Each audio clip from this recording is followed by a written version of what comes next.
আসসালামু আলাইকুম। আমাদের অ্যাডমিশন প্রোগ্রাম পদার্থবিজ্ঞান প্রথম পত্রের আজকের ক্লাসটিতে আমি সৈয়দ আল নাহিয়ান আপনাদের সবাইকে জানাচ্ছি সুস্বাগতম। আমরা আমাদের আজকের ক্লাসটিতে অধ্যায় ৩ গতিবিদ্যার দ্বিতীয় খণ্ডের আলোচনা নিয়ে আপনাদের সবার সামনে উপস্থিত হয়েছি। আমরা আমাদের আজকের ক্লাসটিতে বেসিক্যালি এই 4টা বিষয় কভার করব। প্রথমত আমরা দেখব পড়ন্ত বস্তুর গতি অথবা motion of falling objects which we know যে গ্যালিলিও সূত্র থেকে এসেছে। তারপর আমরা ঊর্ধ্ব বা নিম্নমুখী গতিশীল বস্তুর গতি আর motions of objects moving upwards or downwards, যেটা আসলে পড়ন্ত বস্তুর গতিরই একটা এক্সটেনশন পার্ট। তারপর আমরা দেখব প্রাসের গতি বা প্রজেক্টাইল মোশন, যেটা আসলে আমরা জানি টু ডিমেনশনাল মোশন। তারপর আমরা দেখব ঘূর্ণন গতি আর রোটেশনাল মোশন, আর আমরা এটাকে অ্যাঙ্গুলার মোশনও বলে থাকতে পারি। এনিওয়েজ, আমরা আজকে আমাদের আলোচনা তাহলে শুরু করি কথা না বাড়িয়ে। আমরা প্রথমে যেটি দেখব সেটা হচ্ছে পড়ন্ত বস্তুর গতি আর মোশন অফ ফলিং অবজেক্টস। তো পড়ন্ত বস্তুর গতির সূত্রগুলো আমরা সবাই জানি, আসলে গ্যালিলিও সূত্র হিসেবে পরিচিত। তবুও আমরা এখানে একবার বলে দিচ্ছি। প্রথম সূত্রে বলা হচ্ছে বায়ুশূন্য স্থানে সকল বস্তুই স্থির অবস্থান হতে যাত্রা করে সমান সময়ে সমান পথ অতিক্রম করবে। দ্বিতীয় সূত্রে বলা হচ্ছে বাধাহীন পথে পড়ন্ত বস্তুর নির্দিষ্ট সময়ে প্রাপ্ত বেগ ওই সময়ের সমানুপাতিক। এবং তৃতীয় সূত্রে বলা হচ্ছে বাধাহীন পথে পড়ন্ত বস্তুর নির্দিষ্ট সময় অতিক্রান্ত দূরত্ব ওই সময়ের বর্গের সমানুপাতিক। আমরা আশা করি সবাই সূত্রগুলো জানি এবং বুঝতে পারি। মুক্তভাবে পড়ন্ত বস্তুর গতির ক্ষেত্রে গতিবিদ্যার যে সূত্রগুলো আছে সেগুলোকে আমরা একটু কনসিয়াসলি চেঞ্জ করে লিখেছি এখানে। তো মুক্তভাবে পড়ন্ত বস্তুর জন্য যে প্রসঙ্গ কাঠামোটি হবে সেটাও যদি আমরা আগে সেট করি তাহলে আমাদের জন্য হয়তোবা ইকুয়েশনগুলো বুঝতে একটু সুবিধা হবে। মুক্তভাবে পড়ন্ত বস্তুর গতির ক্ষেত্রে যে গতিবিদ্যার সূত্রগুলো আমরা এখানে লিখেছি সেখানে প্রত্যেককেই ধরে নিচ্ছি আমরা এরা সবাই আসলে স্থির অবস্থান থেকে পড়ন্ত বস্তু। অবশ্যই মুক্তভাবে, কারণ অভিকর্ষ ত্বরণ ছাড়া আর কোনো ত্বরণ আসলে এদের এখানে কাজ করছে না। বাট আরো একটা ব্যাপার আমরা এখানে ধরে নিয়েছি, সেটা হচ্ছে এরা প্রত্যেকেই স্থির অবস্থান থেকে গতিশীল। আচ্ছা, স্থির অবস্থান থেকে গতিশীল মানে কি?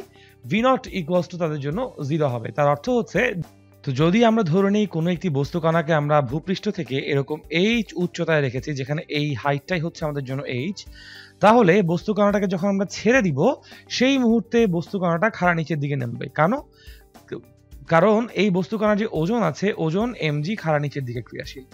এখন আমরা যদি ধরে নেই যে এই অবস্থানটাতে যেখানে বস্তুটাকে আমরা ধরে রেখেছি ভূপৃষ্ঠ থেকে h উচ্চতায়, সেখানে বস্তুটিকে পুরোপুরি স্থিরভাবে রাখা হয়েছে এবং তারপর বস্তুটাকে জাস্ট ছেড়ে দেওয়া হবে, আমরা বলতে পারি সেখান থেকে বস্তুটা তাহলে আদিবেগ 0 নিয়ে যাত্রা শুরু করছে। ঠিক আছে? এখন বস্তু কণাটা যদি এই পয়েন্ট থেকে যাত্রা শুরু করে, আমরা তাহলে ধারণা করে নিতে পারি যেখান থেকে সে যাত্রা শুরু করছে সেটা তার জন্য আদি অবস্থান বা ইনিশিয়াল পয়েন্ট, এবং ফাইনালি যদি ভূপৃষ্ঠে এসে পৌঁছায় সেটা তার জন্য শেষ অবস্থান বা ফাইনাল পয়েন্ট। তো আমরা জানি যে সরণ কোন দিকে হয়, সরণ সবসময় আদি অবস্থান থেকে শেষ অবস্থানের দিকে হয়, তাই তো? তাহলে ইন দিস পার্টিকুলার কেস আমাদের এইচ এর ডিরেকশন হচ্ছে খাড়া নিচের দিকে। এখানে আমাদের যেটা বুঝতে হবে, h হচ্ছে এখানে উলম্ব সরণ। হ্যাঁ, আমরা বুঝতে পারছি যদিও যে h দূরত্ব, যেহেতু সমস্ত উচ্চতাটাকেই আসলে আমাদের এই বস্তু কণাকে অতিক্রম করতে হচ্ছে এবং পুরো নির্দিষ্ট দিকে সে কখনোই তার ডিরেকশন চেঞ্জ করেনি এই সমস্ত নিচে নামার রাস্তায়, দ্যাট ইজ ওয়াই উলম্ব সরণের মানও হচ্ছে আমাদের উচ্চতার সমান h। ঠিক আছে? এখন যখন সে জার্নি করছে আদিবেগ যেহেতু 0, যখন সে ভূপৃষ্ঠ আঘাত করবে ঠিক আঘাত করার মুহূর্তে বা আঘাত করার ঠিক আগ মুহূর্তে কিন্তু তার বেগ আমরা ধরে নিব v, যেটা তার এই জন্য এখানে শেষ বেগ হিসেবে প্রণীত হবে। ঠিক আছে?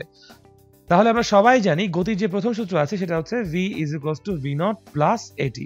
এই ক্ষেত্রে যদি আমরা এই পার্টিকুলার কেস অনুযায়ী ইকুয়েশন গুলোতে ভ্যালু বসাই তাহলে আমরা পাবো v = gt, যেটা আমাদের প্রথম সমীকরণ এখানে দেওয়া আছে, v = gt। ঠিক আছে? এবং ডিপেন্ডিং অন দ্যাট প্রত্যেকটা সমীকরণকে আমরা আসলে এভাবে চেঞ্জ করে নিয়ে আসতে পারি। ওকে, এখানে যে জিনিসটা মাথায় রাখতে হবে যে যেহেতু পুরো সিচুয়েশনের মধ্যে এই উচ্চতা h যেটা আছে এবং এখানে আমাদের যে হচ্ছে গিয়ে অভিকর্ষ ত্বরণ যেটা আছে জি, এই দুটি ভেক্টর, উচ্চতা h যদিও ভেক্টর না আসলে, বাট h উচ্চতাটা অতিক্রান্ত হয়েছে খাড়া নিচের দিকে। সো দিস ইজ ওয়াই উলম্ব সরণও খাড়া নিচের দিকে এবং আমাদের এখানে হচ্ছে অভিকর্ষ ত্বরণ বা ত্বরণটাও খাড়া নিচের দিকে।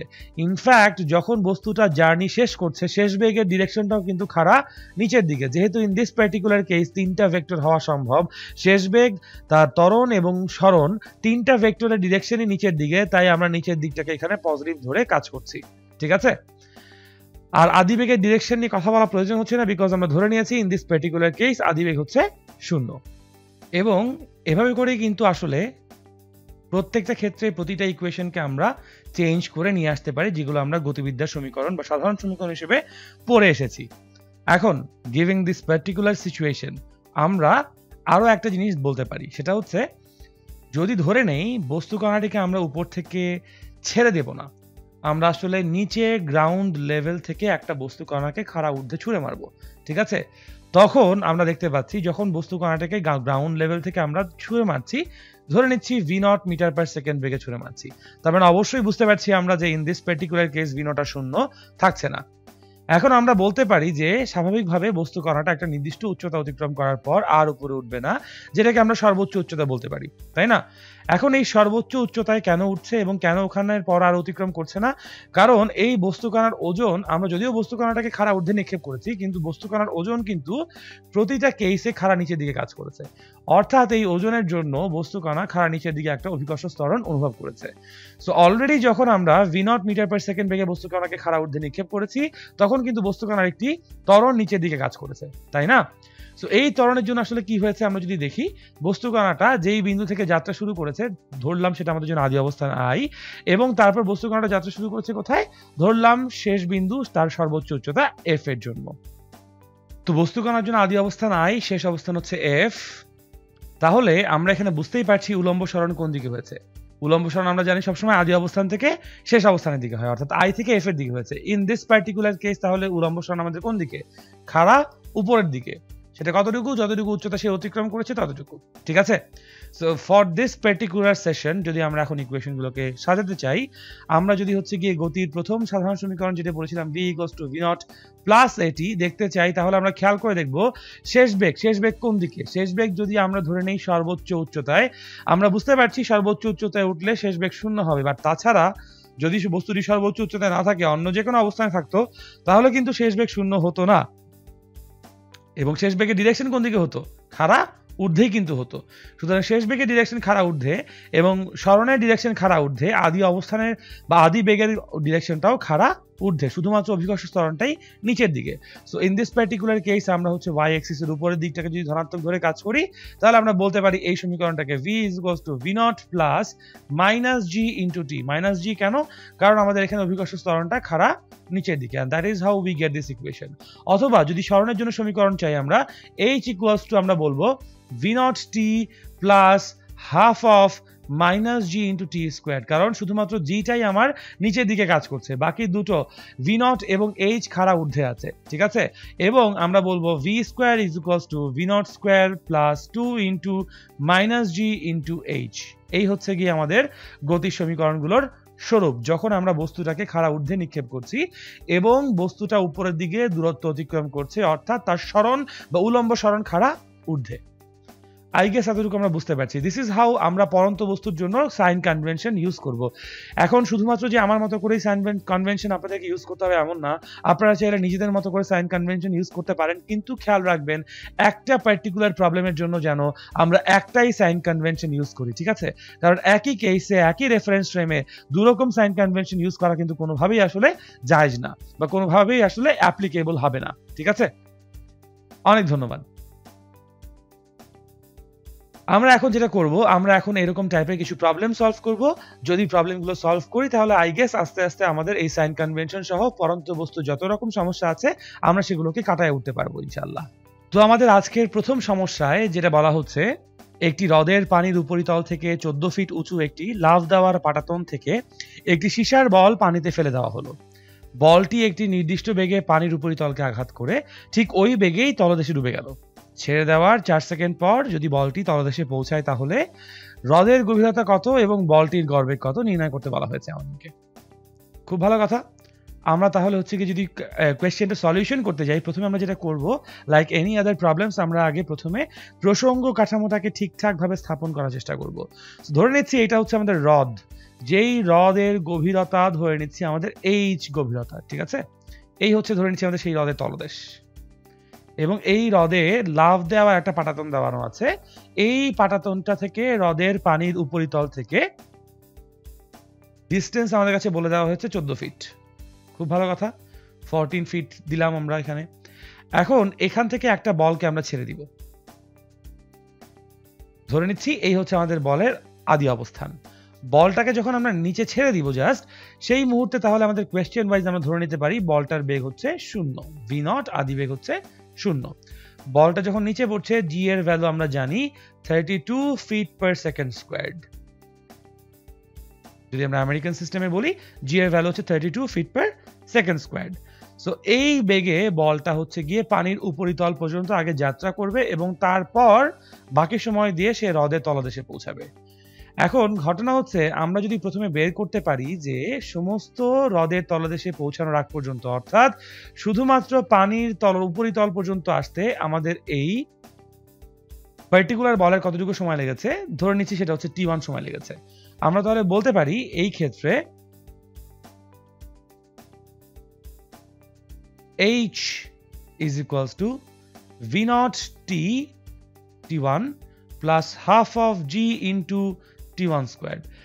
h এর ভ্যালু 14 is equals to এই পার্টটুকু পুরোই 0 plus half into 32 into t1 squared. এখান থেকে 28 divided by আমরা পাচ্ছি 32 is equals to হচ্ছে গিয়ে t1 squared. তো এখান থেকে ক্যালকুলেশন করলে t1 equals to আসবে 0.94 সেকেন্ডস অ্যাপ্রক্সিমেটলি। তার মানে পানির উপরিতল পর্যন্ত তার পৌঁছাতে 0.94 সেকেন্ড সময় লেগেছে। সুতরাং আমরা যদি এতটুকু ধরে নেই যে এই t1 সেকেন্ডের পরবর্তীতে t প্রাইম সেকেন্ডে সে হচ্ছে গিয়ে পানির উপরিতল থেকে হ্রদের তলদেশ পর্যন্ত পৌঁছেছে, তাহলে আমরা বলতে পারি t1 plus t prime equals to আমাদের কোয়েশ্চেনে দেওয়া মোট সময় 4 সেকেন্ডস। সুতরাং আমরা বলতে পারি t প্রাইম ইকুয়ালস টু হচ্ছে 4 মাইনাস 0.94 সেকেন্ডস অথবা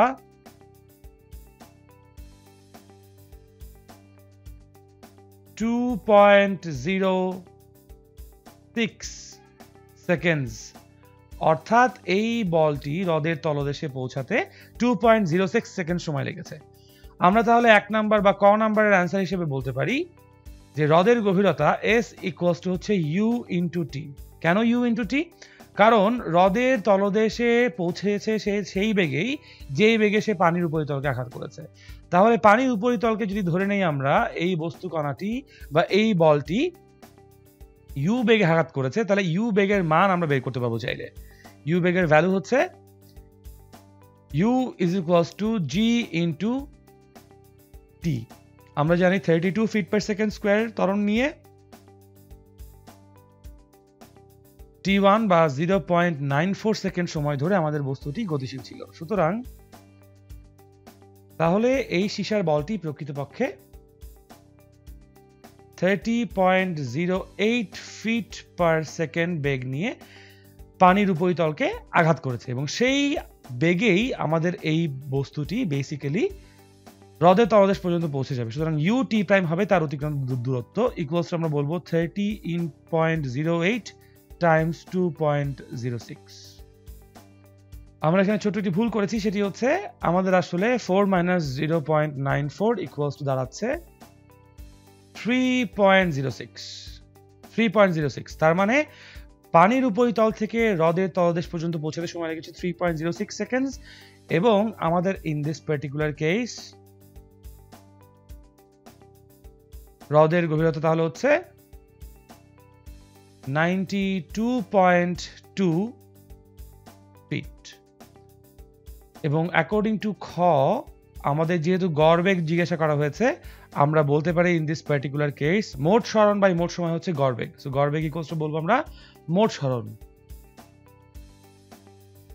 আমরা দেখতে পাচ্ছি মোট সরণ কত, পানির উপরিতলে আসার আগ পর্যন্ত 14 ফিট প্লাস 92.2 ফিট পানির তলদেশ পর্যন্ত যেতে বা হ্রদের তলদেশ পর্যন্ত যেতে এবং মোট সময় লেগেছে 4 সেকেন্ডস ইকুয়ালস টু আমরা বলতে পারি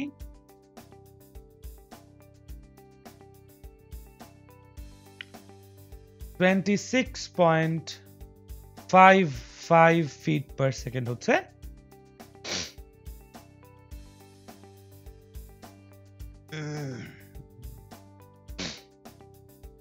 26.55 ফিট পার সেকেন্ড হচ্ছে আমাদের ইন দিস পার্টিকুলার কেস গড় বেগ। সো আমাদের দুটো অ্যান্সারই বের হয়ে যাচ্ছে, খ এর অ্যান্সার হচ্ছে এতটুকু আর ক এর অ্যান্সার হচ্ছে এতটুকু। আই গেস সবাই বুঝতে পেরেছি। পরবর্তী প্রবলেমে বলা হচ্ছে আমাদের কাছে একটি পাথর একটি নির্দিষ্ট উচ্চতা থেকে 5 সেকেন্ডে ভূমিতে পতিত হয়। পাথরটিকে 3 সেকেন্ড পর থামিয়ে দিয়ে আবার পড়তে দেওয়া হলো। বাকি দূরত্ব অতিক্রম করে পাথরটির ভূমিতে পড়তে কতটুকু সময় লাগবে? তো এটা সলভ করার জন্য আমরা যে কাজটি করব প্রথমে সেটা হচ্ছে, ধরে নিচ্ছি পাথরটিকে যে নির্দিষ্ট উচ্চতা থেকে পড়তে দেওয়া হচ্ছে সেই উচ্চতাটা হচ্ছে আমাদের জন্য h উচ্চতা বা h মিটার উচ্চতা।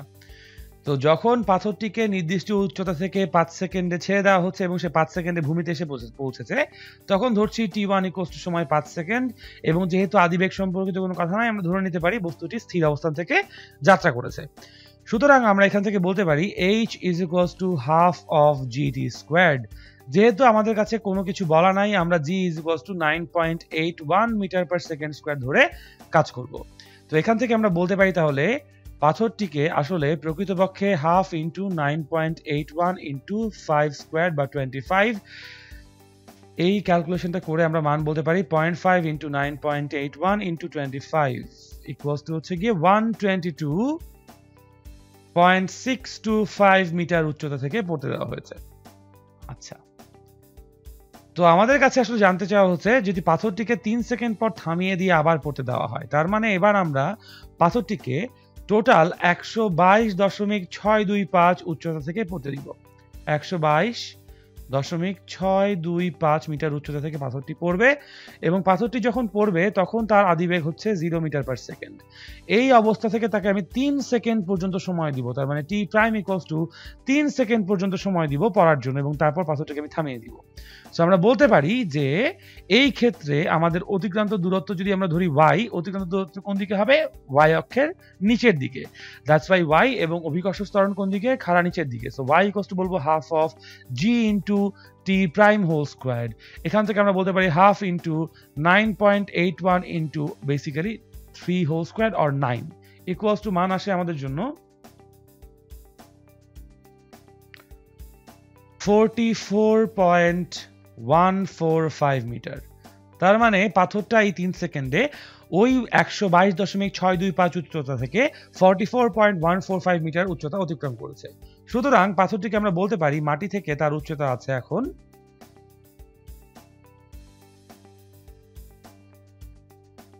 78.48 মিটার। তো যখন পুনরায় সে পড়া শুরু করবে তখন তার আদিবেগ আবার 0। এবার বলতে চাওয়া হচ্ছে পাথরটির ভূমিতে পৌঁছাতে কত সময় লাগবে। ধরে নিচ্ছি পাথরটির মাটিতে পৌঁছাতে এবার t সেকেন্ড পরিমাণ সময় লাগবে। সুতরাং আমরা বলতে পারি h equals to h prime বলি এটুকুকে আমরা, h prime equals to half of g into t squared.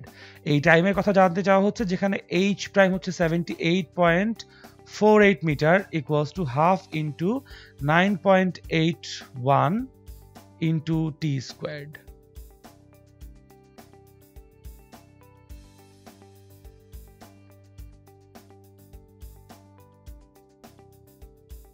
এখান থেকে আমরা t এর মান বের করতে পারি, এখান থেকে আমরা t এর ভ্যালু বের করতে পারি 4 সেকেন্ড।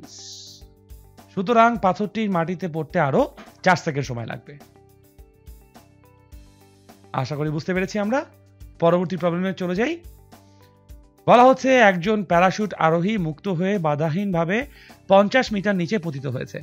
যখন প্যারাশুটটি খুলেছে তখন গতি হ্রাসের হার হলো 2 মিটার পার সেকেন্ড স্কয়ার, এবং 3 মিটার পার সেকেন্ড বেগে ভদ্রলোক মাটিতে এসে পৌঁছেছে। প্রশ্ন করা হচ্ছে কত উচ্চতায় সে মুক্ত হয়েছিল।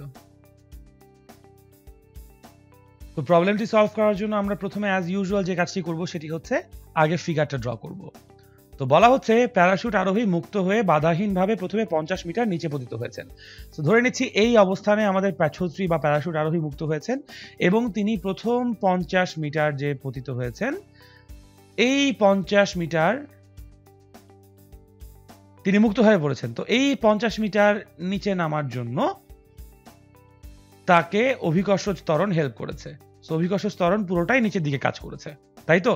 তো এই 50 মিটার ফ্রি ফলের পর তার যে নতুন বেগ অর্জিত হয়েছে, এই মুহূর্তে যে বেগ অর্জিত হয়েছে সেটাকে ধরলাম আমরা বি। যদি ধরে নেই এ বিন্দু থেকে তিনি মুক্তি হচ্ছেন, বি বিন্দুতে আসার পর তার যে বেগ হচ্ছে এ বি দূরত্ব আমরা ধরে নিচ্ছি 50 মিটার। সো বি বিন্দুতে আসার পর তিনি যে বেগ অর্জন করছেন সেই বেগেই কিন্তু আসলে তিনি তারপর আরো নিচে নামা শুরু করবেন। ধরে নিচ্ছি এর পরবর্তীতে বি বিন্দুতে আসার পরেই আসলে উনি প্যারাশুটটা ওপেন করেছেন এবং তারপর তিনি আরো ওয়াই দূরত্ব নিচে নেমেছেন। ধরে নিচ্ছি তিনি আরো ওয়াই দূরত্ব নিচে নেমেছেন এবং এই ওয়াই সরণটি নিচের দিকে। যখন তিনি ভূপৃষ্ঠে এসে পৌঁছেছেন তখন তার ভি প্রাইম বেগ ছিল 3 মিটার পার সেকেন্ড এবং এইটুকু সময়ে তার গতি হ্রাসের হার হলো 2 metre per second square.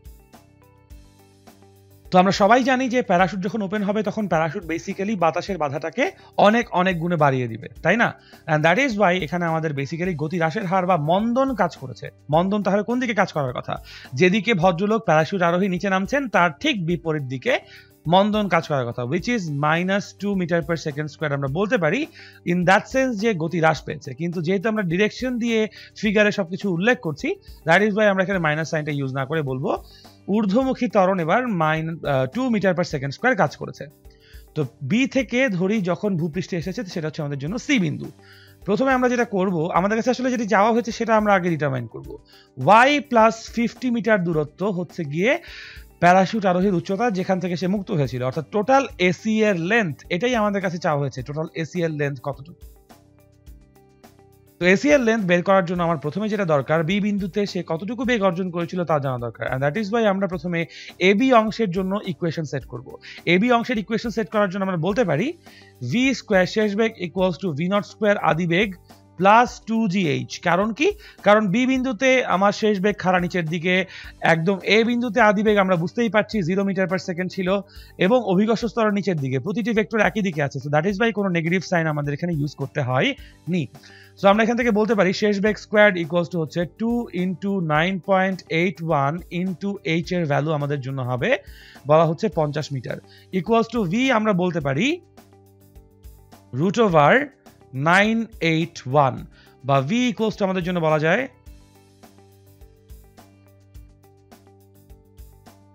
31.32 metre per second. অর্থাৎ বি বিন্দুতে বেগ তার ছিল 31.32 মিটার পার সেকেন্ড।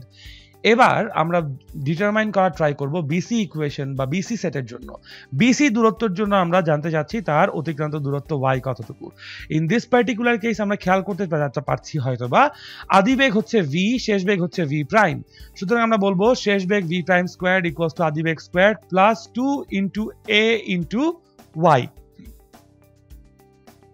এখন আমরা ইন দিস পার্টিকুলার কেস এ এর ভ্যালু কত ধারণ করছি? এ এর ভ্যালু হচ্ছে -2 মিটার পার সেকেন্ড স্কয়ার। কারণ কি? কারণ y এখানে উলম্ব সরণ খাড়া নিচের দিকে, শেষ বেগও খাড়া নিচের দিকে, আদি বেগও খাড়া নিচের দিকে, শুধুমাত্র ত্বরণটা আমাদের জন্য অপোজিং দিকে। এন্ড দ্যাট ইজ বাই এ আমাদের জন্য এখন যখন মান বসবে এই সমীকরণে নেগেটিভ ডিরেকশনে, নেগেটিভ হিসেবে বসবে। ঠিক আছে, আমরা বুঝে নিচ্ছি হয়তোবা যে ইন দিস পার্টিকুলার কেস আমরা আসলে y অক্ষের নেগেটিভ দিকটাকে বা y অক্ষের নিচের দিকটাকে পজিটিভ ধরে কাজ করছি।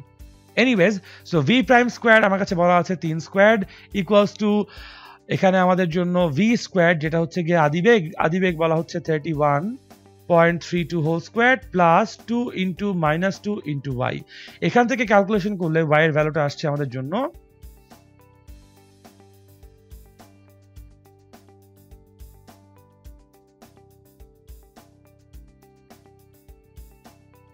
y এর ভ্যালু আমাদের জন্য আসছে 242.99 মিটারস।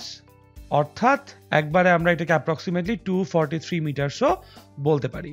সুতরাং এই প্যারাশুট আরোহী প্রকৃতপক্ষে 243 প্লাস 50 অথবা 293 মিটার উচ্চতায় নিজেকে মুক্ত করেছিলেন। এটাই তাহলে আমাদের জন্য অ্যান্সার। আশা করি বুঝতে পারছি আমরা সবাই। অনেক ধন্যবাদ। চলুন পরবর্তী টপিকে মুভ অন করি আমরা। বলা হচ্ছে একটি ঊর্ধ্বগামী বেলুন 4.8 সেকেন্ড সমবেগে ওঠার পর এখান থেকে একটি বস্তু ছেড়ে দেওয়া হলো। বস্তুটি 8 সেকেন্ড পর মাটিতে পড়ে। বেলুনের আদিবেগ এবং উচ্চতা নির্ণয় করতে বলা হয়েছে। তো আমরা প্রবলেমটা সলভ করার জন্য প্রথমে যে কাজটি করব সেটি হচ্ছে সমস্ত প্রবলেমের জন্য একটি প্রসঙ্গ কাঠামোকে ডিজাইন করে নিব।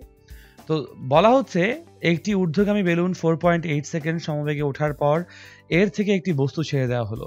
সুতরাং আমরা এটুকু হাইপোথেসিস করতে পারি যে বস্তুটিকে যখন আমরা ছেড়ে দিচ্ছি তার পূর্বে, অর্থাৎ ঊর্ধ্বগামী বেলুনটি যখন তার যাত্রা শুরু করছে সেই মুহূর্তে বেলুনটি ভূপৃষ্ঠে ছিল এবং এই ভূপৃষ্ঠে অবস্থানরত অবস্থায় তাকে সমবেগ v তে ধরে নিচ্ছি আমরা খাড়া ঊর্ধ্বে উঠতে দেওয়া হয়েছে। কতটুকু সময় পর্যন্ত? আমরা বলছি t1 = 4.8 সেকেন্ড সময় পর্যন্ত। আমরা বলছি 4.8 সেকেন্ড সময় পর্যন্ত। তো এই 4.8 সেকেন্ড সময়ে ধরে নিচ্ছি বস্তুটি বা আমাদের বেলুনটি টোটাল y উচ্চতা অতিক্রম করেছে। সুতরাং আমরা দেখতে পাচ্ছি উলম্ব সরণ y খাড়া ঊর্ধ্বে। আমরা তাহলে বলতে পারি y = v × t1, অর্থাৎ y v এর ভ্যালু আমরা জানি না, ধরে নিয়েছি, বাট t1 আমরা জানি, t1 হচ্ছে 4.8। সুতরাং আমরা বলতে পারি আমাদের এখানে y = 4.8v, অর্থাৎ বেলুনটা 4.8v উচ্চতা অতিক্রম করার পরে বেলুন থেকে একটা পাথর বা বস্তুকে ছেড়ে দেওয়া হয়েছে। এখন প্রশ্ন মতে খেয়াল করে দেখি, যখন আমরা বস্তুটিকে ছেড়ে দিচ্ছি ঠিক সেই মুহূর্তে বেলুনের সাপেক্ষে বস্তুটি স্থির থাকলেও আমরা বলতে পারি গতি জড়তার জন্য বস্তুটি v বেগ অর্জন করেছে খাড়া ঊর্ধ্বমুখে, কারণ এতক্ষণ ধরে বস্তুটা বেলুনের মধ্যে অবস্থান করছিল, and that is why সেই গতি জড়তার জন্য বেলুন থেকে বের হওয়ার পর বস্তুটা v বেগেই থাকবে। কিন্তু যেহেতু বস্তুটিকে এখন মুক্ত করে দেওয়া হয়েছে বেলুন থেকে, তাই তখন সঙ্গে সঙ্গে বস্তুটির উপর অভিকর্ষ ত্বরণ g কাজ করা শুরু করবে এবং আমরা বলতে পারি বস্তুটি যদিও তার আদি অবস্থান I একদম বেলুন যেখানে 4.8 সেকেন্ড সময় পর যত উচ্চতায় ছিল, বেলুনটি ঠিক সেই উচ্চতা থেকেই যাত্রা শুরু করছে, তাই না? সুতরাং আমরা বলতে পারি বেলুনের এই 4.8 সেকেন্ড সময় পরবর্তীতে শেষ অবস্থান আমাদের বস্তুর জন্য আদি অবস্থান, এবং ফাইনালি অভিকর্ষ ত্বরণের জন্য বস্তুটি কিন্তু ভূপৃষ্ঠে এসেই পড়ছে, বলা হচ্ছে 8 সেকেন্ড সময় পর ভূপৃষ্ঠে এসে পৌঁছেছে। সুতরাং আমরা বলতে পারি t প্রাইম হচ্ছে 8 সেকেন্ড, এবং এই 8 সেকেন্ডের শুরুতে বস্তুর আদি অবস্থান যদি আমরা I বলি, শেষ অবস্থান যদি f বলি, আমরা আদি অবস্থান থেকে শেষ অবস্থানের দিকে বুঝতে পারছি বস্তুটির উলম্ব সরণ খাড়া নিচের দিকে হয়েছে। সুতরাং আমরা যদি একটু খেয়াল করে দেখি, বস্তুর উলম্ব সরণ খাড়া নিচের দিকে, বস্তুর আদিবেগ খাড়া উপরের দিকে v, এবং তার উপর অভিকর্ষ ত্বরণ খাড়া নিচের দিকে, তাই না?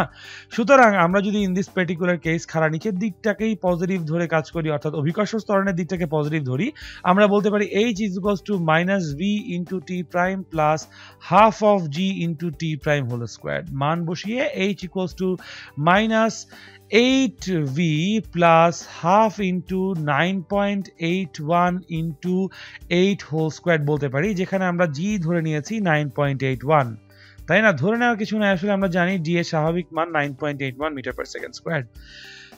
যেটা আমাদেরকে বুঝতে হবে যে যেহেতু যতটুকু উচ্চতা বেলুন অতিক্রম করেছে সেই উচ্চতা থেকেই পাথরটিকে বা বস্তুটিকে ছেড়ে দেওয়া হয়েছে, সুতরাং আমরা বলতে পারি বেলুনের যেই উচ্চতার মান এবং পাথরের জন্য যে উলম্ব সরণের মান, দুটো সম্পূর্ণ রকম একই মান।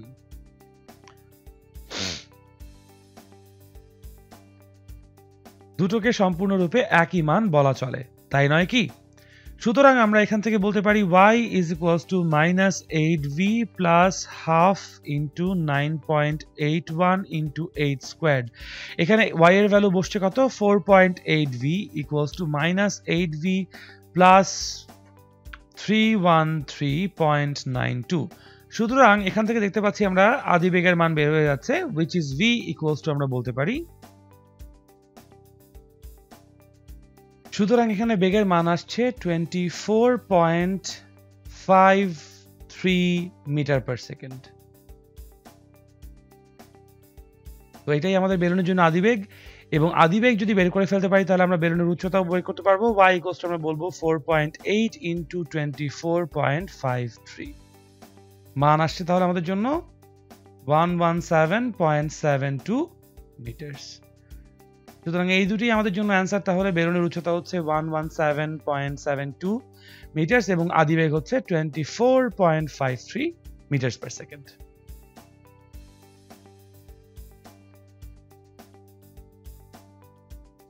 তো আশা করি আপনি প্রবলেমটি বুঝতে পেরেছি। পরবর্তী প্রবলেমে বলা হচ্ছে একটি কল থেকে নিয়মিত বিরতিতে পানির ফোঁটা পড়ছে।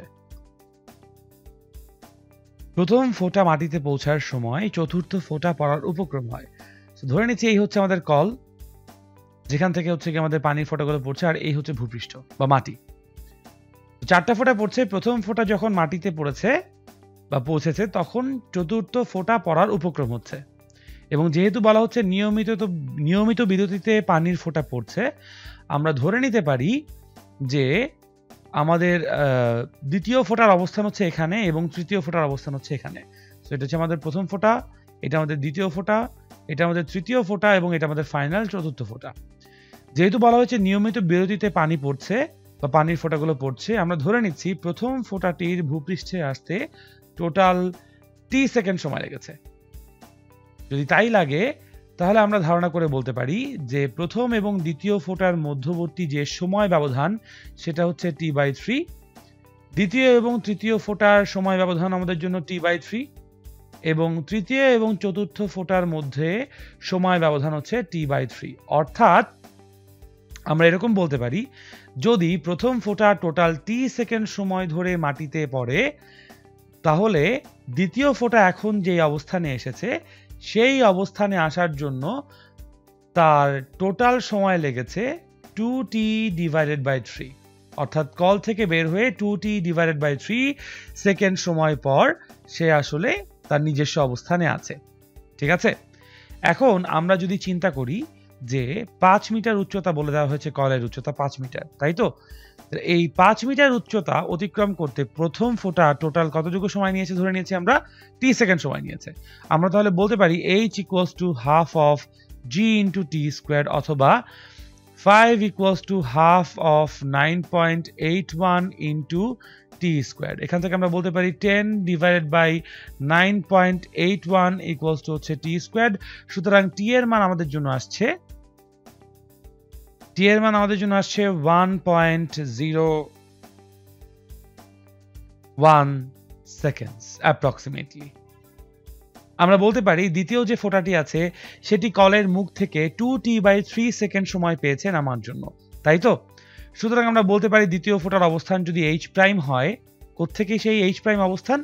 অবশ্যই কলের মুখ থেকে। কলের মুখ থেকে এই দূরত্বটুকু যদি h' হয়, h' বলতে পারি আমরা half of g into টাইমের জায়গায় 2t/3 হোল স্কয়ার হবে। ঠিক আছে, এখন আমরা জানি যে সময় টোটাল t এর মান 1.01 সেকেন্ড। সুতরাং আমরা বলতে পারি h' এর value half into 9.81 into 2 into 1.01/3 whole square. যে ভ্যালুটি আসে সেটি হচ্ছে 2.22 মিটারস। সুতরাং আমরা বলতে পারি আমাদের শাওয়ারের বা কলের এই দ্বিতীয় ফোঁটার অবস্থান হচ্ছে কলের মুখ থেকে 2.2 মিটার বা 2.22 মিটার নিচে। সুতরাং ভূপৃষ্ঠ থেকে তার উচ্চতা কত হবে? ভূপৃষ্ঠ থেকে তার উচ্চতা যদি আমরা বলতে চাই, আমরা বলবো 5 - 2.22 অথবা 2.8 মিটার উচ্চতায়। সুতরাং অবস্থান যদি আমরা ভূমি থেকে উচ্চতা বলতে চাই, ভূমি থেকে উচ্চতা আমাদের জন্য বা দ্বিতীয় ফোঁটার জন্য ভূমি থেকে উচ্চতা হচ্ছে আমাদের জন্য 2.8 মিটার, এবং যদি আমরা কলের মুখ থেকে উচ্চতা দূরত্ব বলতে চাই, কলের মুখ থেকে দূরত্ব হচ্ছে আমাদের জন্য 2.22 মিটার।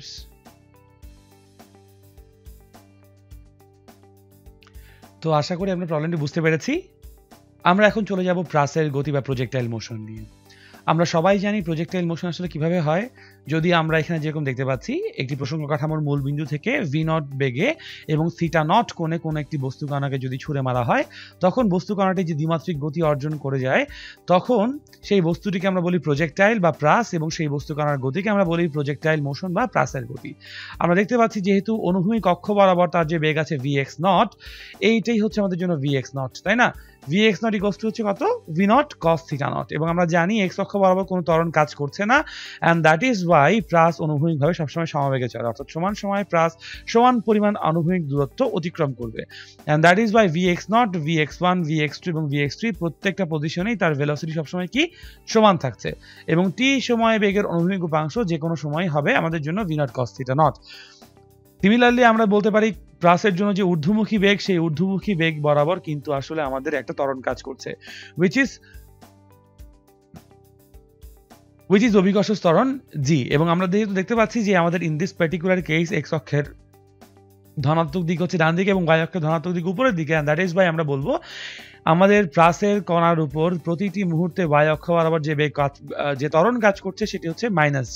পৃথিবীর অভিকর্ষ ত্বরণের জন্য প্লাস উলম্ব তলে সর্বদা সমত্বরণে থাকে বলে ধরে নেওয়া হয়, আর প্লাসের উলম্ব বেগ সমান সময়ে সমান পরিমাণ পরিবর্তন হয়। ঠিক আছে, এবং দিস ইজ হাউ আমরা প্লাসের অনুভূমিক সরণ এবং উলম্ব সরণের ইকুয়েশন পেয়ে থাকি, এবং যে কোনো টি সময়ে প্লাসের বেগের জন্য সমীকরণ বের করতে পারবো আমরা। পরবর্তী স্লাইডে আমরা দেখতে পাচ্ছি প্লাসের বিভিন্ন সময়ের জন্য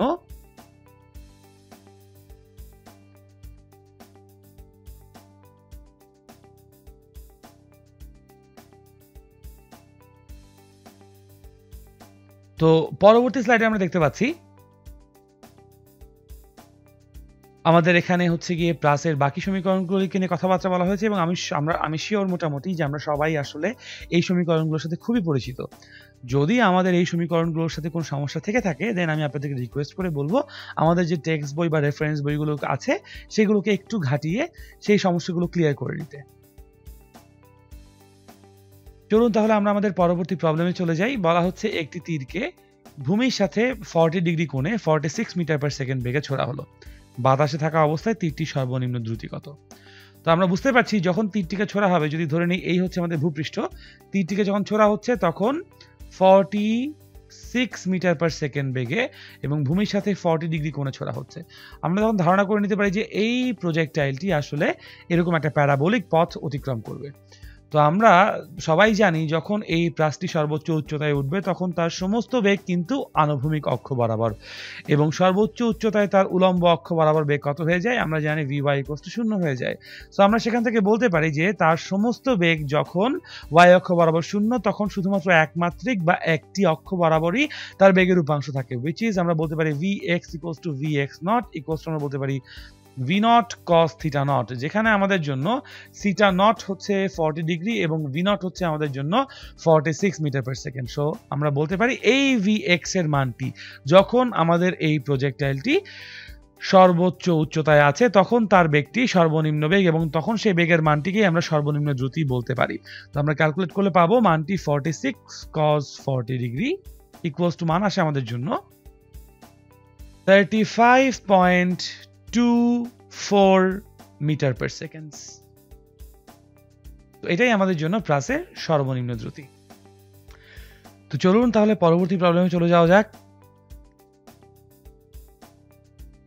পরবর্তী প্রবলেম বলা হচ্ছে একটি ক্রিকেট বলের ওজন 0.65 কিলোগ্রাম। একজন ফিল্ডার স্বল্পতম সময়ে 100 মিটার দূরত্বে থাকা উইকেট রক্ষকের কাছে বলটি পাঠাতে চাইলে ন্যূনতম কত কিলোমিটার পার আওয়ার গতিতে বলটি ছুটতে হবে, এবং ওই গতিতে ছুটলে কতক্ষণ পর উইকেট রক্ষকের কাছে গিয়ে তা পৌঁছাবে।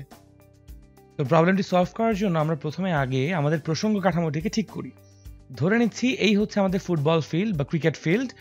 এই ক্রিকেট ফিল্ডে v0 বেগে থিটা কোণে বা থিটা নট কোণে কোনো একটা বস্তুকে বা ক্রিকেট বলকে যদি ছুঁড়ে মারা হয় তখন সেই ক্রিকেট বলটি 100 মিটার দূরে দাঁড়িয়ে থাকা অন্য একজন ফিল্ডারের কাছে স্বল্পতম সময়ে পৌঁছাবে ধরে নিচ্ছি আমরা। এখন ঘটনা হচ্ছে আমরা জানি যদি পাল্লা r =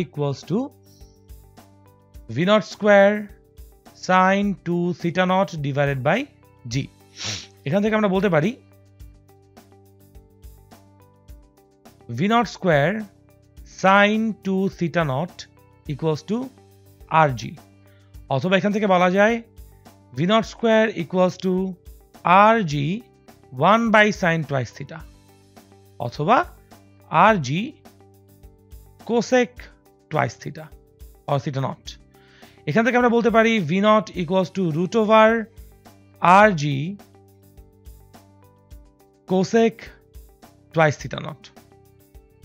এখন যেহেতু আমরা এখানে চিন্তা করছি সর্বনিম্ন সময়ে আমরা এই বলটিকে ফিল্ডারের কাছে পাঠাতে চাই, তাহলে আমাদের অবশ্যই v0 কে ম্যাক্সিমাম হতে হবে, আর v0 এর ম্যাক্সিমাম মান হতে পারে root over rg যদি আমাদের cosec twice theta naught equals to আমরা বলি 1। এখান থেকে আমরা বলতে পারি theta naught equals to যদি π/4 হয় তখনই কেবলমাত্র আমাদের সর্বোচ্চ বেগ অর্জন করা সম্ভব। সুতরাং আমরা সর্বোচ্চ বেগ v0 max ক্যালকুলেট করতে পারি root over 100 into 9.81 equals to 3√109 metre per second, এবং যদি এটাকে আমরা কিলোমিটার পার সেকেন্ডে নিতে চাই, কিলোমিটার পার আওয়ারে নিতে চাই, into 3600 divided by 1000 kilometre per আওয়ারে কনভার্ট করে ফেললাম। তাহলে হচ্ছে কি আমাদের মান আসছে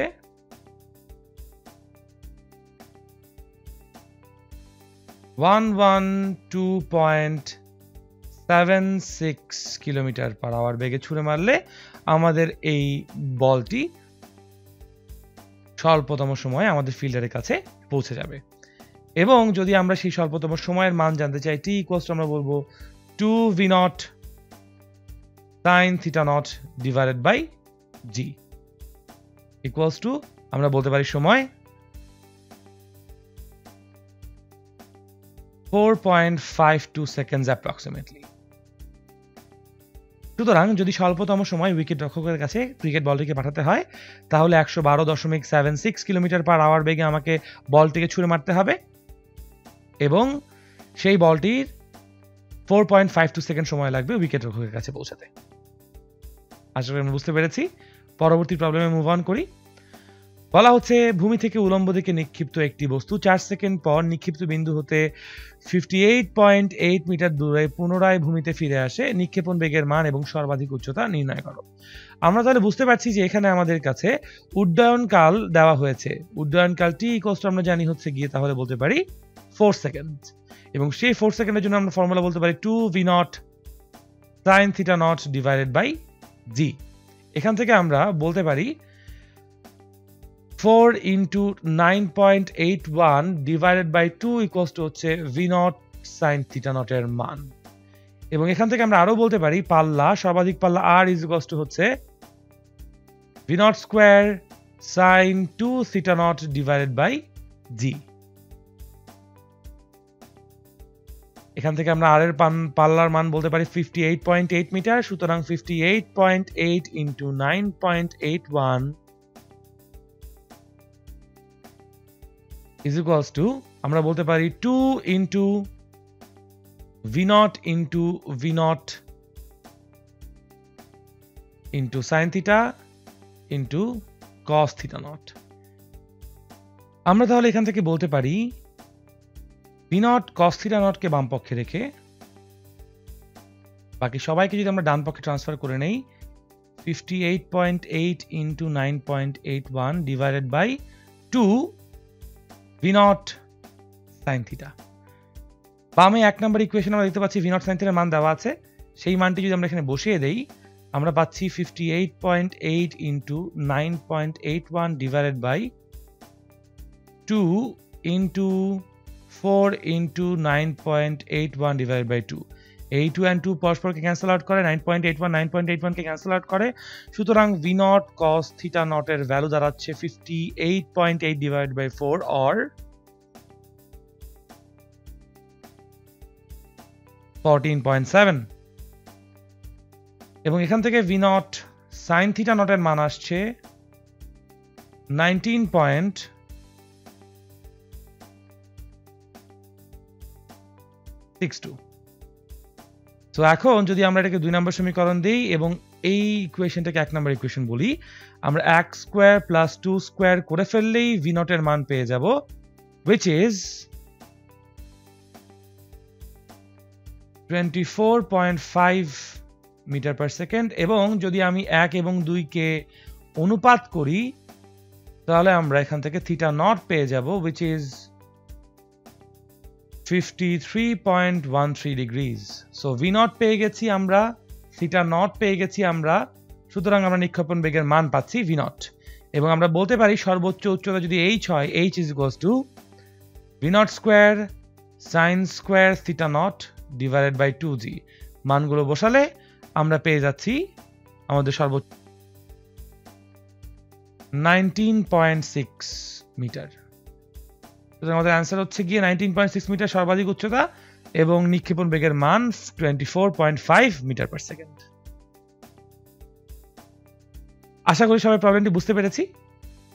পরবর্তী প্রবলেমে যদি আমরা মুভ অন করি, বলা হচ্ছে একজন ফুটবল খেলোয়াড় অনুভূমিকের সাথে 30 ডিগ্রি কোণে 25 মিটার পার সেকেন্ড বেগে 80 মিটার দূরে দাঁড়িয়ে থাকা প্রতিপক্ষ দলের গোলরক্ষকের দিকে কিক করেন।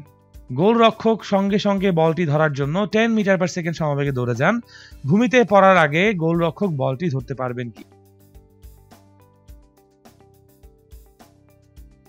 তো যদি আমরা এই প্রবলেমটি সলিউশনের জন্য আমাদের প্রসঙ্গ কাঠামোটাকে সেট করি, আমরা দেখতে পাবো এই হচ্ছে ধরে নিচ্ছি আমাদের অনুভূমিক অক্ষ, যার সাথে 30 ডিগ্রি কোণ করে 25 মিটার পার সেকেন্ড বেগে একটি বলকে কিক করা হয়েছে। বলটি ফ্লাই করে 80 মিটার দূরে দাঁড়িয়ে থাকা, যেখান থেকে কিক করা হয়েছে সেখান থেকে 80 মিটার দূরে দাঁড়িয়ে থাকা একজন গোলরক্ষকের দিকে যাচ্ছে। তো আমাদেরকে প্রথমে জানতে হবে যে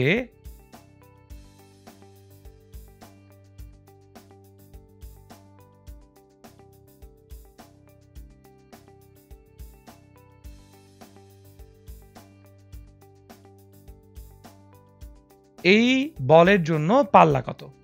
ধরে নিচ্ছি এই বলের পাল্লা হচ্ছে r ইকুয়ালস আমরা জানি v0 square sin 2 theta naught divided by g। এখান থেকে আমরা পাল্লা হিসেব করলে পাবো 55.23 মিটার। আমরা তাহলে বলতে পারি গোলরক্ষক যেখানে দাঁড়িয়ে আছেন তার বেশ আগেই আমাদের বলটি পড়েছে। সুতরাং আমরা বলতে পারি গোলরক্ষককে টোটাল 85 মাইনাস r মিটার রাস্তা অতিক্রম করতে হবে। আমরা বলতে পারি আমাদের এই গোলরক্ষক ততক্ষণই আসলে এই দূরত্ব অতিক্রম করার জন্য সময় পাবেন যতক্ষণ পর্যন্ত আমাদের এই বলটি বা প্রজেক্টাইলটি ভাসমান আছে, বা উড্ডয়নকালে মধ্যে যদি আমাদের এই ভদ্রলোক বা গোলরক্ষক এসে দাঁড়াতে পারেন তাহলেই কেবলমাত্র ভূমিতে পড়ার আগে গোলরক্ষক বলটিকে ধরতে পারবেন। সুতরাং উড্ডয়নকাল হচ্ছে 2v0 sin theta divided by g। যদি ক্যালকুলেট করে আমরা t এর মান পাচ্ছি 2.55।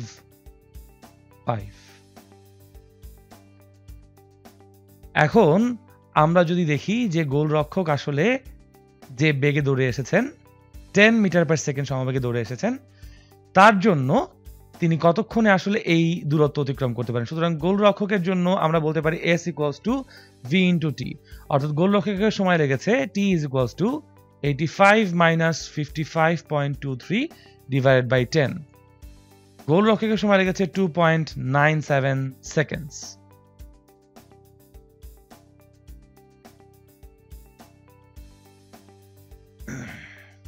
তো প্রবলেমটি সলভ করার জন্য আমরা যদি প্রসঙ্গ কাঠামোটাকে আগে ঠিক করি, ধরে নিচ্ছি এই হচ্ছে আমাদের জন্য আনুভূমিক অক্ষ, যেই আনুভূমিক অক্ষের সাথে 30 ডিগ্রি কোণ করে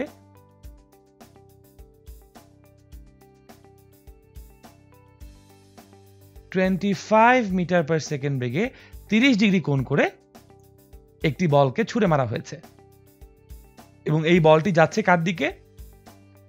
যেখান থেকে ছুঁড়ে মারা হয়েছে সেই জায়গা থেকে ঠিক 80 মিটার দূরে দাঁড়িয়ে থাকা একজন প্রতিপক্ষের গোলরক্ষকের কাছে। তো আদৌ গোলরক্ষক পর্যন্ত বলটি পৌঁছাচ্ছে কিনা তা দেখার জন্য আমরা প্রথমে যেটি করব, এই বলের জন্য পাল্লা হিসাব করব।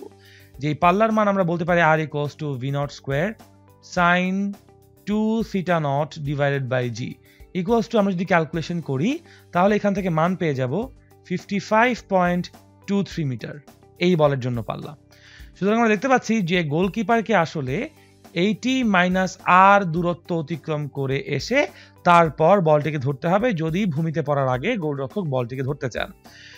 এখন আমরা দেখতে পাচ্ছি গোলরক্ষক যেহেতু সমবেগে দৌড়ে এসেছেন, সুতরাং তার জন্য অতিক্রান্ত দূরত্ব s ইকুয়ালস আমরা বলবো vt, অর্থাৎ t ইকুয়ালস আমরা বলবো s ডিভাইডেড বাই v, অর্থাৎ s এর জন্য 80 মাইনাস 55.23 ডিভাইডেড বাই 10 সময় লাগছে তার জন্য তাহলে 2.477 সেকেন্ডস। আমরা যদি এখন এই বলটির জন্য উড্ডয়নকাল হিসেব করি t equals to 2v0 sin theta naught divided by g equals to দেখতে পাচ্ছি আমরা উড্ডয়নকাল আসছে 2.55 সেকেন্ডস। সুতরাং যেহেতু আমাদের উড্ডয়নকালের থেকে অবশ্যই গোলকিপারের আসতে লাগা সময়টি কম। আমরা তাহলে ধরে নিতে পারি গোলকিপার বা গোলরক্ষক বলটি অবশ্যই ধরতে পারবেন। বলটি ধরতে পারবেন। আশা করি সবাই বুঝতে পেরেছি। আমরা পরবর্তী প্রবলেমে চলে যাই। পরবর্তী প্রবলেমের আগে আসলে আমরা কিছু টপিকের ফর্মুলাগুলো দেখছি, যেগুলো আমরা ঘূর্ণন গতি বা রোটেশনাল মোশন অথবা অ্যাঙ্গুলার মোশনের জন্য আমরা এই ফর্মুলাগুলো ফ্রিকোয়েন্টলি ইউজ করে থাকি। আমরা যে প্রবলেমটি দেখতে পাচ্ছি এখন বলা হচ্ছে স্থির অবস্থা থেকে 24 সেকেন্ডে একটি চাকার ঘূর্ণন গতি সমভাবে প্রতি মিনিটে 1220 ঘূর্ণনের উন্নতি হয়। ঘূর্ণন অক্ষ থেকে 2 মিটার দূরে অবস্থিত চাকার একটি বিন্দুর রৈখিক ত্বরণ কত নির্ণয় করতে বলা হয়েছে।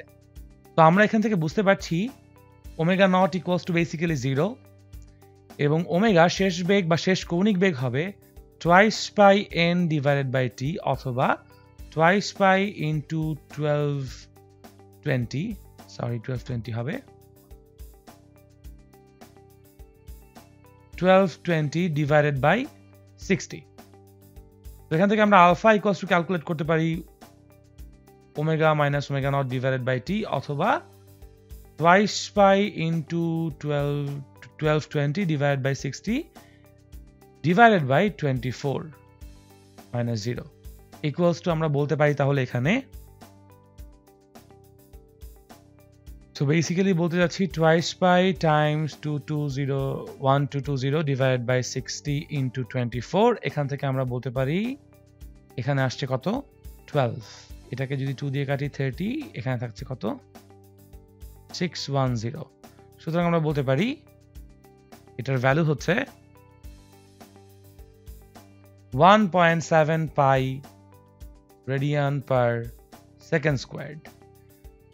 আমরা তাহলে রৈখিক ত্বরণ A equals to বলতে পারি alpha into r equals to 1.7 pi times 2 equals to হচ্ছে 3.4 pi। So আমাদের A এর মান আসছে 3.4 pi অথবা 3.4 into 3.1416 meter per second or 10.68 meters per second squared। সুতরাং রৈখিক ত্বরণ দাঁড়াচ্ছে আমাদের জন্য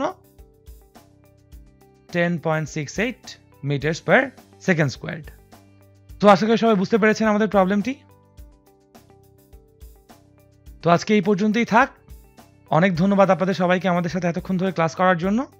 আজকে আমি তাহলে সৈয়দ আল নাহিয়ান এখানেই সাইনিং অফ। আসসালামু আলাইকুম। আশা করি দেখা হয়ে যাবে আপনাদের সাথে পরের অন্য কোনো একটি ক্লাসে। আল্লাহ হাফেজ।